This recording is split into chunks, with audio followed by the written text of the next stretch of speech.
మన పెద్దలు, మన ఆపద్ బాంధవుడు, మన గౌరవనీయులు మాజీ మంత్రి వర్యులు, మన పెద్దన్న పిలిస్తే పలికే మన పెద్దన్న మన హరీష్ అన్న గారు, అదే మాదిరిగా మన లక్ష్మారెడ్డి గారు ఎమ్మెల్యే గారు, అదే మాదిరిగా రాగిడి లక్ష్మారెడ్డి గారు, అట్లా సీనన్న గారు, మా మాజీ మేయర్ బుచ్చిరెడ్డి గారు, మా సంజీవరెడ్డి గారు, మా పార్టీ ప్రెసిడెంట్, మా స్థానిక మాజీ కార్పొరేటర్ చక్రపాణి గారు, మిగతా మా బిడ్డలు, కోడన్లు, కొడుకులు, మా స్థానిక నాయకులు, పత్రికా మిత్రులందరికీ కూడా పేరు పేరున నా నమస్కారం అన్న. ఇది నాకు ఇల్లు లెక్క అన్న. ఎప్పుడు వచ్చినా ఇడ ఈ గుడికి ఫస్ట్ బోర్ నేనే వేయించినన్నా, ఏం లేకుండా అన్న. ఇడ ఫస్ట్ రోడ్లు కానీ అన్ని కానీ ఇప్పుడు వీడికి వస్తే భోజనం చేసిపోన్నాను నేను. ఇగో మా బిడ్డింటికి వస్తాయి ఇప్పుడు, ఆమె ఈమె ఇద్దరు మంచి ఇల్లు, కానీ దరిద్రం వచ్చింది. కాంగ్రెస్ పార్టీ వచ్చింది, మనకు శని, మనకు 5 ఏళ్ళు శాపం ఉంది. ఈ శాపం మనం భరించవలసిందే. అక్కడ మీరు ఓటేలే కాంగ్రెస్ కు, అక్కడ ఊర్లో పడితే కొందరు నమ్మిచ్చిర్రు, మోసం చేసిండ్రు.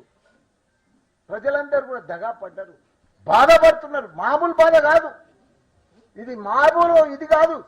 ఇంత గోస, ఇంత యాస ఇక్కడ కూడా ఎప్పుడు కూడా చూడలే, మనం భరించలేము. అంత బాధ పెడుతుండ్రు. ఎవ్వరికి కూడా నిమ్మడం లేదు తెలంగాణ రాష్ట్రంలో.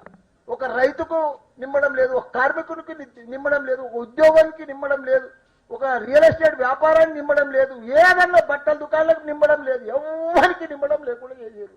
ఆ నిమ్మడంగా ఉన్నారంటే ఆ మంత్రులు ఎమ్మెల్యేలే నిమ్మడంగా ఉన్నారు. మంచిగా రోజు దంచుడే దంచుడు. 22A ఎన్ని ఏళ్ళు ఉన్నాయో అన్ని ఏళ్ళు పెడుతున్నారు, అన్నిట్లలో ఏళ్ళు పెడుతుర్రు, అన్ని ఆపుతున్నారు, జేబులు నింపుకుంటారు, పందికొక్కులు లెక్క బలుస్తున్నారు. ఇంత దుర్మార్గుల రాజ్యం మనం ఎప్పుడు కూడా చూడలే. మన కేసీఆర్ ఉండగా 10 ఏళ్ళు అన్నపూర్ణ రాష్ట్రం ఇట్లా మనకు దినం తప్పించడం, మన ఆడబిడ్డలకు ఇట్లా ఉత్తానే నీళ్ళు వచ్చు. ఇప్పుడు ఆ కాంగ్రెస్ వచ్చింది, నీళ్ళే కరువైనాయి, కరెంటు పోతుంది.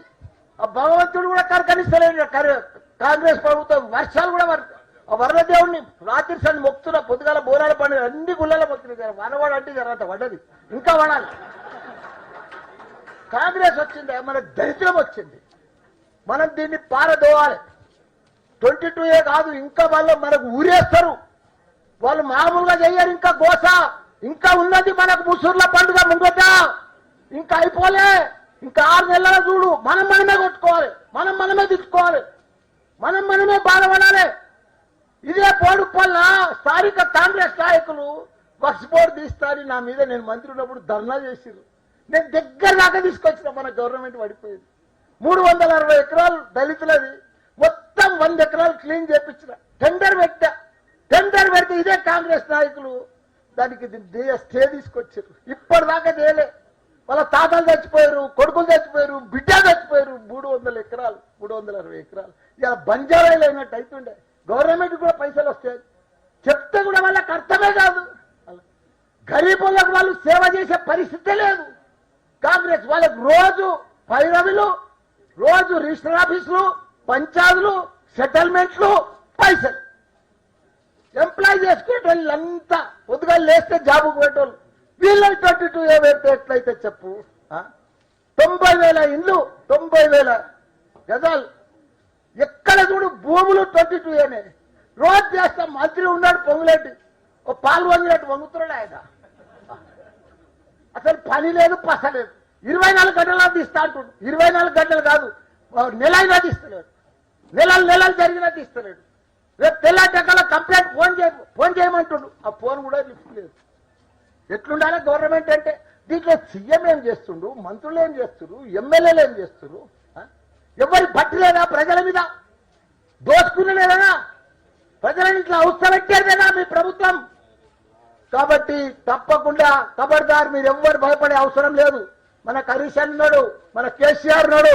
మళ్ళా 2 ఏళ్ళు ఓపిక పట్టుంది, మీ బాధలన్నీ దూరం పోతాయి. ఇంకొక ఏడాది ఓపిక పడితే చాలు, మనమే మళ్ళీ వస్తాం. తప్పకుండా మన సీఎం కేసీఆర్ గారు సీఎం అవుతాడు. తప్పకుండా మన బాధలన్నీ పోతాయి. ఎవరేం చేయలేడు మీకు, ఎవరు కూడా రారు. మన సీఎం కేసీఆర్ గారు భగవంతుడు. అలాంటి సీఎం మనకు దొరకడు. 10 ఏళ్ళు అన్నపూర్ణ రాష్ట్రం చేసిండు, బంగారు తెలంగాణ చేసిండు, ఆదర్శ తెలంగాణ చేసిండు, భారతదేశంలోనే నంబర్ 1 తెలంగాణ చేసిండు. ఈ దరిద్రులు వచ్చి మొత్తం దరిద్రం చేస్తుంది.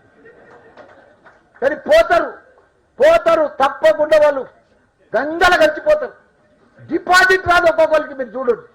కాబట్టి ఇప్పుడు మిగతాదంతా మా హరీష్ అన్న మాట్లాడుతాడు. అందరికీ కూడా నమస్తే, ధన్యవాదాలు.